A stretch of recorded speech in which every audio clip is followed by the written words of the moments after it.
আজকে তোমাদের নিয়ে চলে যাব আমার বাবার বাড়িতে। যে বাড়িটাতে আমি ছোট থেকে বড় হয়েছি, আমার জন্ম হয়েছে, তারপর স্কুলিং, কলেজ, ইউনিভার্সিটি সব কিছু শেষ করে বিয়ের আগ পর্যন্ত যে বাড়িটাতে ছিলাম সেই বাড়িটাতে। এই হচ্ছে সেই বাড়িটা। দেখো এখন পেছনে পুরো জঙ্গলে ভরে গেছে, একদম সবুজ জঙ্গল। কিছুদিন আগেও প্রায় 6-7 মাস আগেও বাড়িটা ছিল অনেকটাই সুন্দর, কারণ তখন আমার বাবা ছিলেন। আজকে বাড়িতে যাওয়ার কারণ হচ্ছে কাকুর ঘরে আমাদের খাওয়ার ব্যবস্থা করা হয়েছিল, আমাদের নেমন্তন্ন ছিল।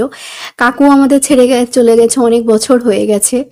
এই কাকুর সাথে ছোটবেলা আমি থাকতাম, কাকুর ঘরে ঘুমাতাম, কাকুর সাথে ঘুমাতাম। আমার যত আবদার বাবার থেকেও বেশি কাকুর কাছে ছিল। তো এখন কাকুও নেই।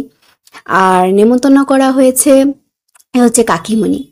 কাকিমণি আছে, কাকিমণি নেমন্তন্ন করেছে আমাদের সবাইকে। আর নেমন্তন্ন করার কারণটা হচ্ছে আসলে কিছুদিন আগে আমার বোনের বিয়ে হয়েছে এই মে মাসে। তো ওই বোনের জামাইকে, নতুন জামাইকে খাওয়ানো হবে, সেই উপলক্ষে আমাদের সবাইকে নেমন্তন্ন করা হয়েছে। তো এই যে আমার মেয়ে আমার দিদির সাথে বসেছে খাইয়ে দিতে, আর আমি বসেছিলাম এই সাইডে। আর ওই যে উপরে প্যান্ডেল করে এখানে খাওয়ার ব্যবস্থা করা হয়েছে। আর এটা হচ্ছে আমার বাবার ঘরটা। এই ঘরটা এখন না সারাদিন বন্ধ থাকে, তো পুরো ড্যাম পড়ে গেছে, রং ছুটে ওয়াল থেকে এসে পড়েছে। আগরতলা শহরে অনেক কটা বড় বড় ফ্লাড হয়েছে, সব কটা ফ্লাডই ঘরে জল ঢুকেছে। তো এই হচ্ছে বাবার কেনা ফ্রিজ, সব জিনিসপত্র উপরে উঠিয়ে রাখা হয়েছে, কারণ না হলে জলে ভিজে যাচ্ছে। এই হচ্ছে আমার রুমটা, যেই রুমে আমি দিদির বিয়ের পর থেকে বছরগুলো এখানেই থাকতাম। তার আগে আমি কাকুর ঘরে থাকতাম। তো দিদির বিয়ের পর থেকে এই রুমটা হয়ে গেছিল আমার। তো আমার এই রুমটার সাথে অনেক স্মৃতি জড়িত, অনেক কিছু জড়িত। কিন্তু বাবা চলে যাওয়ার পর থেকে মা দিদির বাড়িতে থাকছেন, কারণ একা তো আর এই ঘরে থাকা সম্ভব না, এত বড় একটা ঘরে।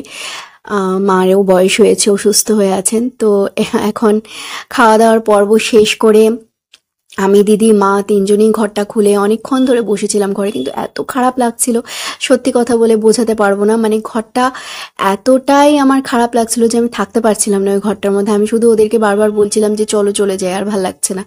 বাবার স্মৃতি, বাবা এত সুন্দর করে ঘরটাকে রাখতেন, বাবার এত স্বাদের ঘর, এত শখের ঘর বাড়ি, আজকে কি অবস্থা দেখো, পুরো চারদিকে জঙ্গল।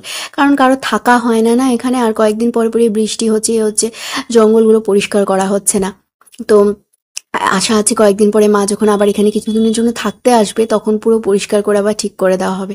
এখন কেউ থাকছে না, তো বাড়িটার অবস্থা আসলে না থাকলে না, বাড়ির আসল মানুষটাই যদি না থাকে না, বাড়িটার অবস্থা কিরকম হয়ে যায় এটা দেখার। আর যে বাড়ির জন্য আমার বাবার কত কোথাও গিয়ে কোনো মেয়ের বাড়িতে গিয়ে উনি 2 দিনের বেশি 3 দিন থাকতে চাইতেন না, বাড়িতে চলে আসতেন।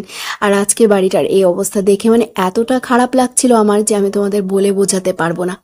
আজকে এখানেই শেষ করে দিচ্ছি। বাই বাই, ভালো থেকো তোমরা সবাই।